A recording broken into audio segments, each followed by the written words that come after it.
In today's episode of The Great Game Guide, we're going to go on an adventure, and I mean that literally, because we're going to dive deep into one of gaming's most important early genres, the text-based adventure game, where the only thing that limited your fun was your imagination.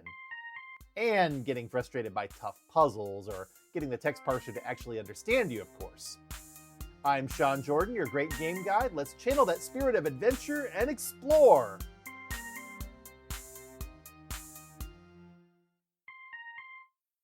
There's a place in Kentucky called the Mammoth Cave National Park, home to what's often regarded as the longest cave system in the world.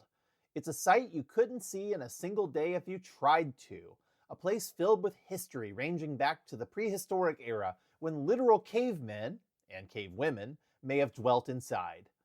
Later peoples left behind petroglyphs and artifacts, and the more modern peoples who've explored the cave since they were rediscovered in the late 18th century have left behind myths and legends of their own. For example, there's a section called the Bottomless Pit, which was first crossed by a popular tour guide named Stephen Bishop. He and a person he was guiding stretched two ladders across the 6-foot gap, and the two were able to venture deeper into the caves than anyone had. Bishop would later discover passages that no one had ever seen, and he was such an intelligent and imaginative person that he gave them evocative names like the Mammoth Dome and the ruins of Karnak. Elsewhere in the caves, you'd find such areas as the Fat Man's Misery, oh boy, and the River Styx, a stream that's home to the blind cavefish that Bishop himself would eventually discover. And Bishop was responsible for drawing the maps that many early visitors used to navigate the caves. Now, I want to note here, because I think it's important, that Stephen Bishop was a black man who was self-educated. He was also an enslaved person for much of his life. He eventually won his freedom, but he was poor and he was buried in an unmarked grave without a headstone. Decades later, a wealthy banker from Pittsburgh would provide one to honor Bishop's legacy, the man who was as famous as the caves he'd guided hundreds of people through. And even though he doesn't have any direct ties to video games, he died 100 years before the first video games were even created after all, his spirit is still very much a part of what we're going to discuss today.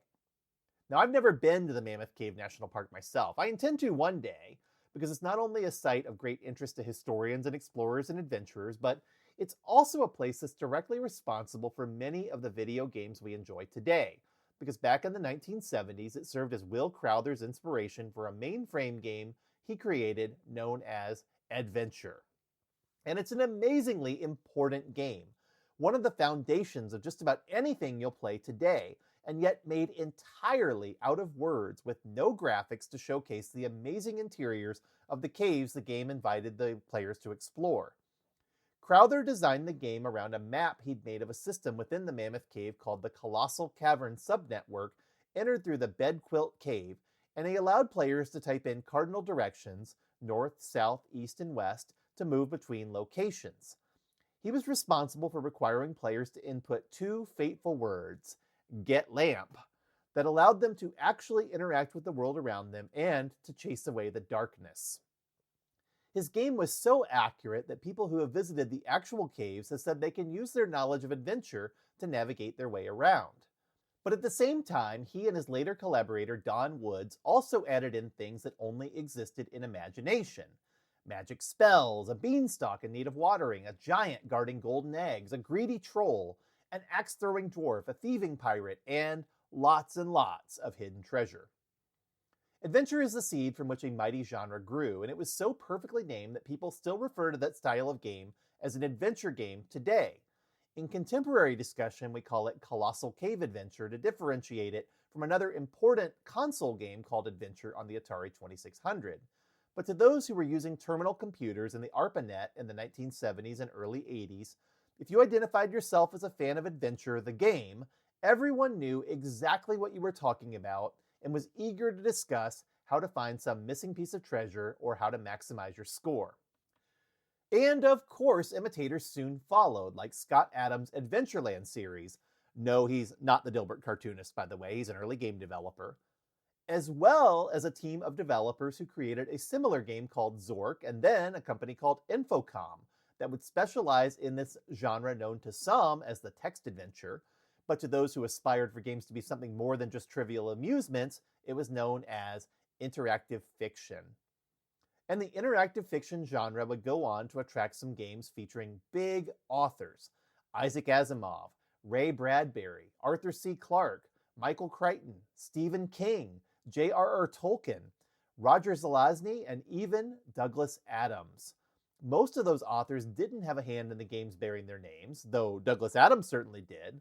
But the idea of allowing players to step inside the books they already enjoyed reading and to have their own personal adventures inside them felt futuristic and fun, a truly innovative way for personal computers to do something that physical media couldn't do on their own.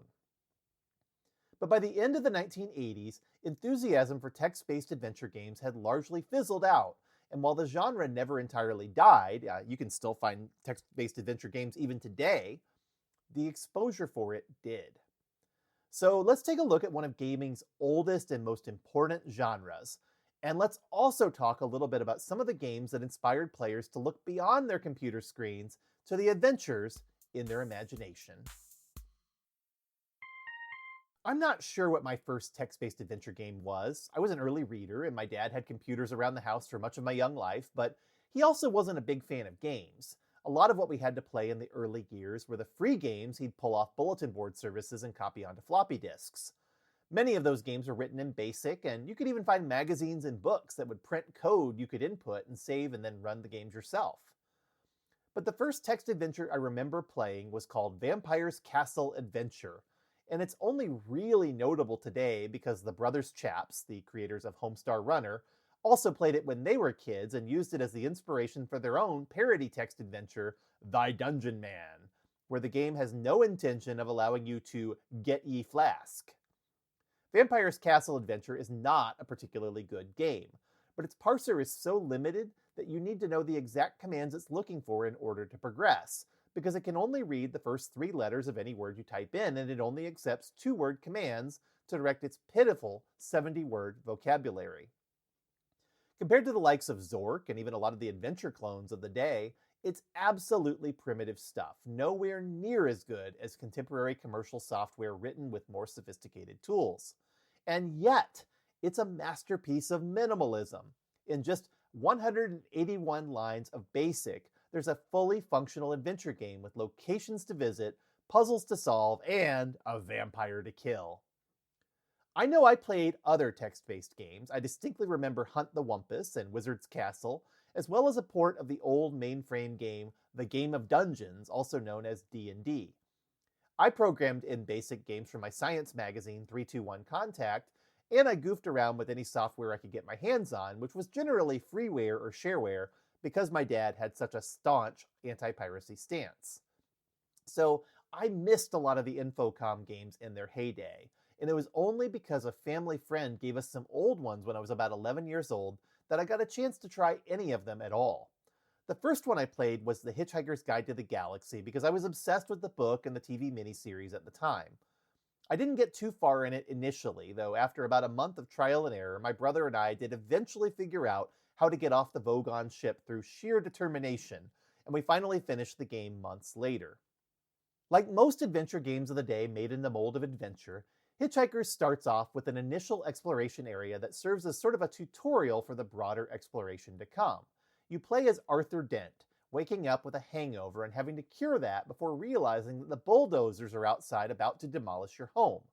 And as you get a handle on that by doing what Arthur does in the story, lying down in the mud in front of the bulldozer, Ford Prefect wanders by and asks you to head down to the pub for a stiff drink. But unlike the source material, it's up to you, Arthur Dent, to figure out how to hitch a lift on the Vogon Destructor ship before the Earth itself is demolished, and then you have to figure out how to communicate with the aliens aboard it before they toss you out of the airlock for hitchhiking. It involves getting a babblefish to land in your ear, by the way, which is no small feat, thanks to an army of cleaning robots that get in your way. If you play the game today, it doesn't seem so tough because there are modern versions with graphics and hints and easily available walkthroughs, but everything I've described up to this point is incredibly tricky to solve on your own. And by the time the game opens up, once you get aboard the Heart of Gold with Zaphod, Trillian, and Marvin the Paranoid Android, you have to complete several vignettes in order to fulfill your ultimate quest of having tea and getting the ship to the legendary planet of Magrathea. Because the game is told entirely through textual descriptions, it included a number of objects called feelies, and I wish I'd kept them instead of carelessly showing them off to my friends and eventually losing them. The Don't Panic button you could pin on your shirt had already been lost before the game was given to us, but there was also an order for the demolition of Arthur's house, an order for the demolition of the Earth written in an alien language, an empty plastic bag containing a microscopic space fleet, a pair of black cardboard peril-sensitive sunglasses, a piece of pocket fluff, and, in the manual, a humorous brochure advertising the fictional Hitchhiker's Guide to the Galaxy electronic book that the series takes its name from. The only thing missing was a towel, but those were pretty easy to supply on your own. These feelies were a staple of later Infocom games, helping to add some depth and physical connection to the game worlds that you could only really imagine otherwise. They also added a premium feel to games that were, quite honestly, increasingly unimpressive as the 1980s wore on, because just about everything else, text-based adventure games included, had graphics.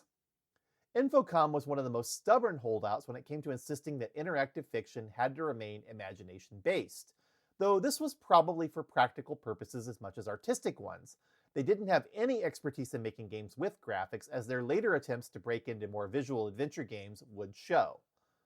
By the time I got to Zork, which didn't have any feelies, by the way, I'd already played a number of graphical adventure games like King's Quest and Space Quest, and I had a pretty good understanding of the mechanics of inputting text into a parser.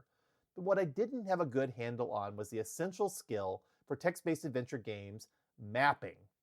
If you've never played a text-based adventure game, how it works is like this. You grab a piece of paper and draw your starting location in the center, and you draw lines in the directions you can travel to help you understand how the rooms connect to each other. This generally works if you're in an area with a single floor, but many games, Zork included, have at least two different areas, and thus require making multiple maps. In Zork's case, there's an overworld where you begin outside a house in the woods, but if you go into the cellar of that house armed with a lantern, you can find your way into the sprawling underground empire below. The map for the original mainframe version of Zork is enormous, with the overworld making up roughly 20% of the entire game world. When Infocom recreated the game as a commercial home computer release, they broke it up into 3 parts, with the first being largely faithful to what we might loosely define as the first half of the original nonlinear game, and the other 2 chapters adding more to what was left out. Infocom also added more of a progression in the 3 chapters, giving the player magical abilities in the second game as they search for the Wizard of Frobaz, and then allowing them to gradually take on the role of the Dungeon Master in the third game by gathering his garb and then locating the original master so he could pass on the torch. We were lucky in that the person who gave us their old copies of Zork had purchased the official Infocom fold-out maps, which were a big help in giving us some motivation to work through the game's puzzles. After all, it's always easier to search for a solution if you know bigger and better things are just out of reach until you do. But the maps were only partially helpful because Zork included many tricky things like one-way paths, slides, magic mirrors, a coal mine, a maze, and an underground river. There were also monsters to deal with, a thief who'd steal anything not tied down, and the pesky grooves who would eat you if you wandered around in the dark without a light. And if you wanted to escape the underground empire with all the treasure you looted from the dungeon below, you had to find a rainbow bridge back up to the underworld, complete with a pot of gold you'd pilfered from the end of it. While adventure had fascinated gamers by telling a story they could be a part of, Zork took the next step by giving its narrator the personality of a dungeon master. Think about the snarky, sarcastic comic book guy in The Simpsons, and you've got the right idea. While many text adventure games became infamous for having parsers that would simply say, "I don't understand what you're saying," or "I can't do that" to an unfamiliar command, Zork's parser was better able to understand natural language and respond to player input in often amusing ways, even allowing players to do things like kill themselves with their sword, receive a reprimand for using profanity, or utilize a whole series of F-words to cast spells from a magic wand. And who doesn't enjoy coming up with F-words when a game isn't cooperating with you? Zork is a great game, and if you're going to play it today, I recommend the trilogy as opposed to the mainframe original, because it's a bit more digestible and rewarding to get through. But let's talk about some other text-based adventures now and whether any of them are worth your time. I'll start with the Infocom catalog, which includes some of the best text adventure games ever created. We can subdivide these into 4 categories. The first are the fantasy adventures that include the Zork games as well as the sequel Enchanter Trilogy, the beginner's adventure game Wishbringer, and the more experimental Beyond Zork, the Coconut of Quindor graphical text-based adventure RPG, and Zork Zero, a prequel that includes a graphical user interface and a brand new parser. In the 1990s, Activision also made some additional Zork adventure games like Return to Zork, Zork Grand Inquisitor, and Zork Nemesis, as well as the text-based promo game Zork the Undiscovered Underground, which was the only one of these titles that had any involvement from the original Infocom team.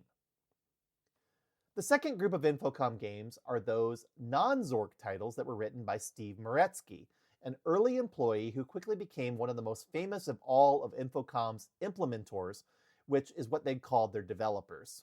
Meretzky's first game was Planetfall, a game Sierra Online took some heavy inspiration from in creating Space Quest, but aside from the snarky tone and the fact that both games feature space janitors as their protagonists, Planetfall is a more complex adventure than Space Quest, featuring a barren planet full of machinery you have to activate and a plucky little droid named Floyd who follows you around.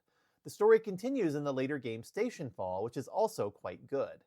Steve Meretzky also partnered with Douglas Adams to create The Hitchhiker's Guide to the Galaxy, and then took a more serious turn with the game A Mind Forever Voyaging, a truly intriguing game about an AI trying to make sense of humanity's past, present, and future by living like a human in various simulations. Some people don't like this one as much because it's more like what we'd call a walking simulator today than a puzzle-heavy adventure, but it's still well worth experiencing. Following that game, Meretzky went right back to humor with Leather Goddesses of Phobos, a provocatively titled adventure that sounds a lot naughtier than it really is. When it was released, it triggered a moral panic about what computer games were doing to corrupt America's youth. But the game was originally based on an in-joke among the Infocom team, and Meretzky actually thought it would be fun to make a send-up of the old science fiction B movies and serials in which scantily clad women on alien worlds would hang around equally scantily clad muscle men. He even wrote an introductory scene where you could choose the gender of your character by selecting which bathroom you went into, and it determined which empty-headed opposite gender assistant you'd have following you around throughout the game. This wasn't the only time Infocom tapped this particular trope, by the way. They released another game in the same B-movie vein called Lane Mastodon vs. the Blubbermen. Unfortunately, Lane Mastodon's time in the spotlight was also one of Infocom's forays into graphical adventures that didn't work out too well, and it wasn't worth playing then or now. While Steve Meretzky went on to be a fairly prominent game developer in the 1990s, I don't want to shortchange the other implementers who'd created the third category of Infocom games, what I'll call the serious adventures. This includes the original Zork creators Tim Anderson, Dave Liebling, Mark Blank, and Bruce Daniels, as well as people like Michael Berlin, Stu Galley, Dave Anderson, Liz Sears-Jones, and Brian Moriarty. I also don't want to leave out Amy Briggs, a quality assurance tester who was given the chance to build her own game and decided on the romance novel style Plundered Hearts, which is a real treat to play since it's one of the few text adventures of the 1980s to feature a female protagonist, and a rather smart and capable one at that. Some of the best of these Infocom games include Deadline, which is a traditional murder mystery, Suspect, a game in which the player is framed for a murder and has to solve the crime before it's too late, Suspended, where you control robots that have varied sensory equipment and abilities and thus see the game world quite differently, Sea Stalker, an underwater game where you have to locate a sea monster using a submarine, and The Lurking Horror, which takes place in a computer lab modeled after MIT's and which takes cues from both Stephen King and H.P. Lovecraft's brands of horrors in a suitably Zork universe. For me, though, the crown jewel of Infocom's later adventures is Trinity, Brian Moriarty's meditation on the potential horror of nuclear war. The game jumps back and forth from vignettes in the real world to adventures in a hub world called the Wabe that's laid out in the shape of a sundial. On the Wabe, you can see the proliferation of nuclear war represented by toadstools as you walk across the map. You can also accidentally invert the world by walking through a section of the map that turns out to be a Klein bottle, which is a shape sort of like a Mobius strip that cannot exist in three-dimensional space, but which offers an intriguing puzzle for a game based entirely in your imagination. Trinity is full of big ideas, from literary allusions to visits to historical places in which atomic bombs were launched, to seeing the effects of nuclear war impact characters who appear both in the game and the included nuclear propaganda comic book. It's not an easy game to complete, but it is a very rewarding one because it prompts you to think and reflect on the bigger picture of what you're doing. What begins as being annoyed and frightened that a hydrogen bomb is being dropped during your visit to Kensington Gardens in London becomes a far more profound adventure as you grapple with the horror of what it all means. I absolutely love it. The fourth group of Infocom text adventures are the miscellaneous ones, which includes the rather odd and frustrating Bureaucracy, a game initially created by Douglas Adams before he bailed on it, and then left a succession of several different teams to work to finish it. You know, a game literally, and quite accidentally, made by a committee. There's also Nord and Bert couldn't make head or tail of it, which is really more of a collection of puzzles involving unusual wordplay, like being in a grocery store and seeing a kid acting up and thinking, that brat's the worst. I know, bratwurst. And yes, that is a clue for the game if you ever decide to play it. And I highly recommend that you do. Infocom was definitely the developer best known for text adventures in North America, but there are a few others worth discussing as well. So in North America, the best known would have been Spinnaker Software, an educational software company that started an imprint called Trillium and later called Tellurium.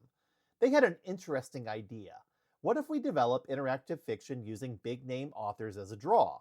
And so they partnered with the novelist Michael Crichton, the guy who wrote Jurassic Park, who was already working with a team to try to adapt his novel Congo into an adventure game. But something went wrong with the rights during development, and the game had to be retooled into Amazon, which mostly gets the new setting right, but which still has a few vestiges of Congo embedded in the adventure.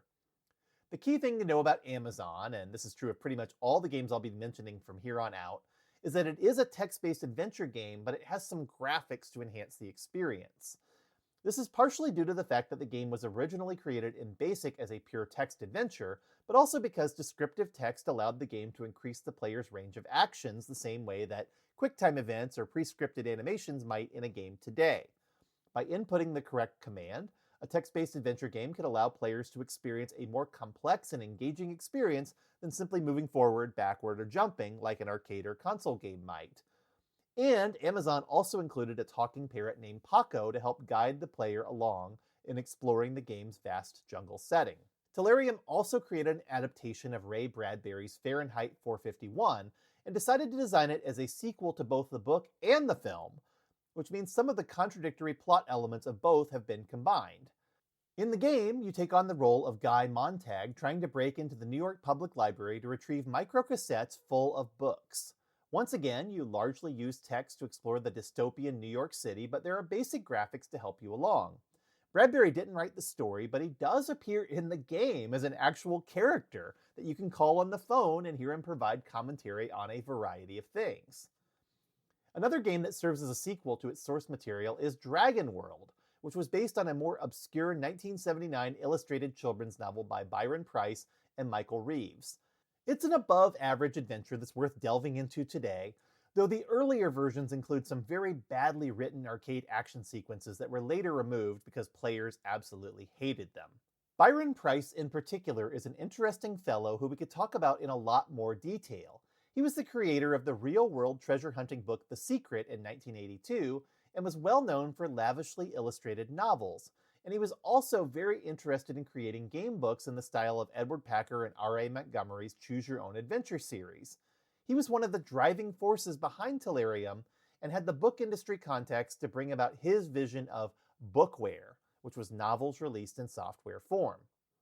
Price was able to get some major authors signed and was responsible for Tellurium's adaptations of Arthur C. Clarke's Rendezvous with Rama and Roger Zelazny's Nine Prince and Amber, which are both more straightforward attempts to put the player in the shoes of the protagonist during the original novels. They're each perfectly fine, though your enjoyment will certainly be higher if you're familiar with the source material. I absolutely love the book Nine Princes and Amber. Seriously, go read it. And I like how the game allows you to take Corwin into situations that go a bit beyond the first two novels and allow you to achieve different endings based on how you interact with the other characters. Tellurium's 1984 game Shadowkeep inverted things by offering an original fantasy role-playing adventure and then having Alan Dean Foster, famous for novelizing so many movie screenplays into paperback books, novelize the game. A feat that was a first for the video game industry, at least in North America. That game, incidentally, is not a text adventure because it has graphics that are crucial to the dungeon crawling gameplay, but it uses a lot of the flowery prose and text parser input common to the adventure game genre. And then there's an interesting side note as well. Tellurium was headed by Seth Godin, a savvy guy who'd go on to become a superstar marketing consultant as well as launch a series of kids' books called Worlds of Power that novelized Nintendo games with various ghostwriters using the pen name FX9. But before you rush to Amazon or eBay to hunt those down, you should know that they're really terrible, cringe-inducing fiction that make Captain N the Game Master look like high art by comparison. Don't say I didn't warn you. Beyond Tellurium, there were some other publishers attempting to get into the interactive fiction space in the mid-1980s. Mindscape tried with The Mist, a low-quality adaptation of Stephen King's novella of the same name, and Epix released the tedious adventure game The Robots of Dawn, based on Isaac Asimov's science fiction detective novel. A more interesting text adventure, and the only one ever released by Electronic Arts, is Thomas M. Dish's Amnesia, a game that allows you to explore the entire city of Manhattan through a surprisingly robust simulation of the city as you try to recover your memories and uncover a murder plot. The game is built around a clock that governs what can happen in the city at different times of day, and it includes some interesting survival mechanics like eating and sleeping. But what's most interesting about it is its prose. Tom Dish is not well known today as an author. He's probably the most famous for being the author of the book The Brave Little Toaster, which was made into a cult classic animated film by a team of animators who go on to do things like kick off the Disney Renaissance or found Pixar. But Tom Dish was a prolific writer in the latter half of the 20th century, penning many novels, short stories, poetry collections, and nonfiction books, as well as a few children's books. It really shows in Amnesia, and while it can be a tedious game at times due to its enormous map and draconian sense of time, it's certainly an interesting one with a well-written story. Another one I'd recommend is Mind Wheel, a text adventure released by Broderbund Software, authored by Robert Pinsky, an amazingly talented writer who would go on to become Poet Laureate for the United States and even appear on The Simpsons playing himself. In this game, you play a future entity called the Mind Adventurer who has to journey into the minds of 4 people in the past to assemble a spiritual construct called the Wheel of Wisdom that can help to restore peace and order. What makes the game truly interesting is that it includes a novella to help set up the big picture ideas and to shape your understanding, as in the game you delve into the minds of 4 distinctly different characters. A rock star who will be assassinated during a protest rally, a brilliant scientist who creates the weapons of war needed to topple a horrific regime, the generalissimo of that regime, and a poet who has a career quite similar to William Shakespeare's, but who's executed for his love affair with a princess. And of course, all 4 of these characters share common threads that bind them together through space and time, but you have to play through their stories to understand how. There are many other North American text-based adventure games we could talk about, but I think this might be a good time to shift over to the UK, where a completely parallel series of text adventures were taking root. And to understand those, we need to touch first on someone from the United States, a game creator named Scott Adams, the creator of the Adventureland series. And you know what? We'll talk about him, Brian Howarth, Beam Software's The Hobbit and the Lord of the Rings, Level 9 Computing, Magnetic Scrolls, and more in our next episode of The Great Game Guide. I hope you'll be back every week to hear where I'm going to take you next. But you can also read my written series on greatestgames.substack.com, where I continue to post new articles twice a week on the greatest games you probably never played. I'm Sean Jordan, I am your Great Game Guide, and I'll be back next week with more to explore. Before I let you go every week, I'm going to close this show out with a game I want you to try that's a little off the beaten path. This isn't sponsored content, I don't have any financial stake in anything I recommend. These are games that I think are really good, but don't have as much exposure as some of the more popular ones. This week, I want to recommend Hypnospace Outlaw, a truly unique adventure game made by Jay Tholen of Tendershoot.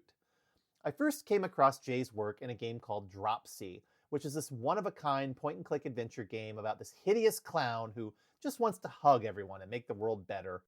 It's a beautifully grotesque game that tells a great story without any text, which is exactly the opposite of what we've been discussing today.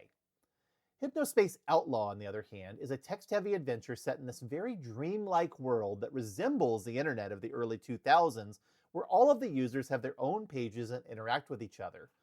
Your job is to enforce the rules of the community by reading over these pages and handing out infractions for things like copyright violation or harassment of other users or trying to stop the spread of viruses or the proliferation of hackers.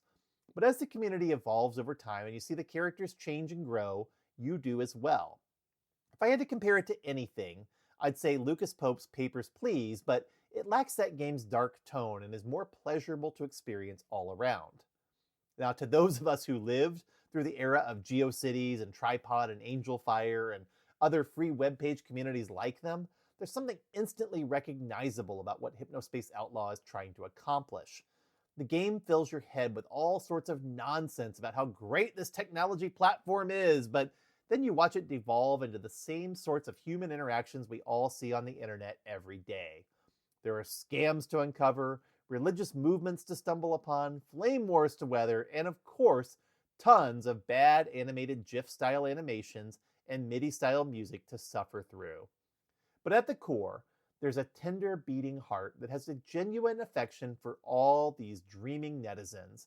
It's truly a special game I recommend experiencing with as little information as possible going in. Tendershoot was working on a sequel called Dream Settler, and while it's still listed on Steam as coming soon, Jay Tholen announced on YouTube earlier this year that he's canceling the game due to scope creep, burnout, and wanting to pivot to other projects. That's too bad, and I hope we'll see some of what he's been working on one day. But in the meantime, we have Hypnospace Outlaw, and it's truly a one-of-a-kind game well worth playing, especially since it's often on sale for just a few bucks.